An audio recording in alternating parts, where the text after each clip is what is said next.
Hi everyone, welcome to my office rather than the shack. I'm in the office because I'm charging my Raddy RF919. I think it's got a problem. It's doing something weird. So you've seen the unboxing video. The first thing you have to do, of course, is charge the rechargeable batteries.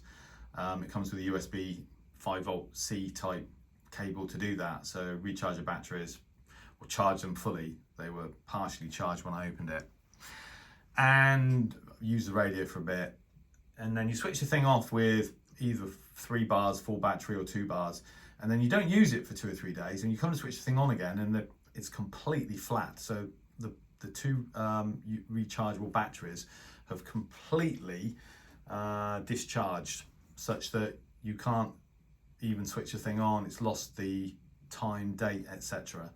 And I don't understand why it would be doing that unless there was a fault with the batteries themselves for whatever reason. You know, they're charged to the right voltage because the radio charges them to whatever it is, 3.6 volts with these, and then and stops charging them and displays a fully charged battery icon. But you haven't got to use the radio for very long before it goes from sort of 3 bars on a full charge battery notification to 2 bars, and then you switch it off, and as I said, within sort of 2 or 3 days it's completely flat. Now my initial thought is the radio should be charging correctly because they're reaching the correct voltage, and then the radio's off and these batteries discharge. So I went online, back onto Amazon, to try and figure this out, and it's impossible to figure this out online without basically returning the radio and then purchasing a replacement. You don't get any other options online to do that. I didn't really want to do that because I wasn't convinced that the radio had a problem at all. It could be that I just had a pair of dud rechargeable batteries. So in the end I just thought, I'm just going to ring up Amazon. So I managed to get a number for Amazon customer service, and spoke to somebody there and explained the situation, and she immediately said, well, you need to send the unit back. And I explained, well, I don't want to do that, I just want some replacement rechargeable batteries. It seems ridiculous to have to send it back because I don't think there's anything wrong with the radio itself. So she made a call, came back to me and said, find the batteries that you want, buy them, and then I'll stay on the phone and I'll basically help you with the price, as she put it. So I found the batteries. In fact, what I found was the batteries that came with the radio, I think, have got a charge capacity of 2,500 milliamp hours. And what I've actually found and purchased through Amazon is a set of batteries that I think are 3,000 milliamp hours. I'm unwrapping it now to double check.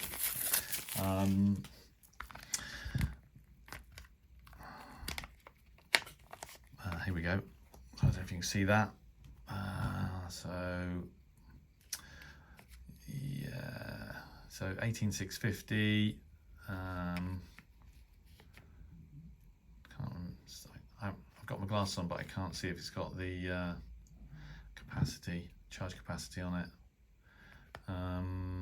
But anyway, I'm pretty sure that these are 3,000 milliamp hours. In fact, if I look at I'll give you a copy of the order with it as well.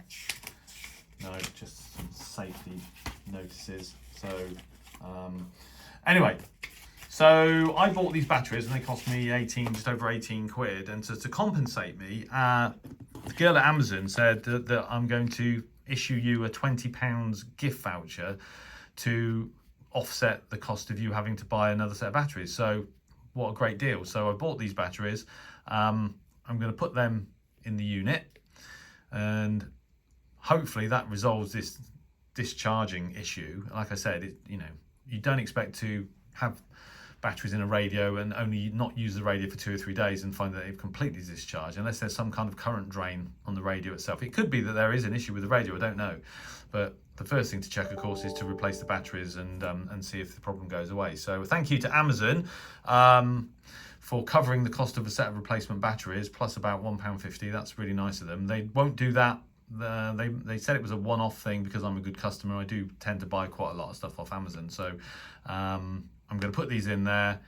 give it a try, and I'll do another video and let you know whether that solved the problem or not. If it doesn't solve the problem, then the radio is going back, and I've got, I think, until the 14th of August to return it, which would be a shame. And given where I am with it so far, I'm not sure whether I'll be buying a replacement or not.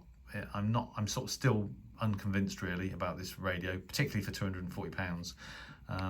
We'll see. But anyway, there you go. I thought I'd send that update, and let's see what happens next. I still love the radio. I still love the design of it. I can sit here and look at it and listen to it. It's, like I said, it's a very interesting product, but not for 240 quid if you have to keep basically recharging the batteries, you know, 2 or 3 times a week. That's crazy. But as I said, I'll let you know the outcome. Thanks for watching. 73.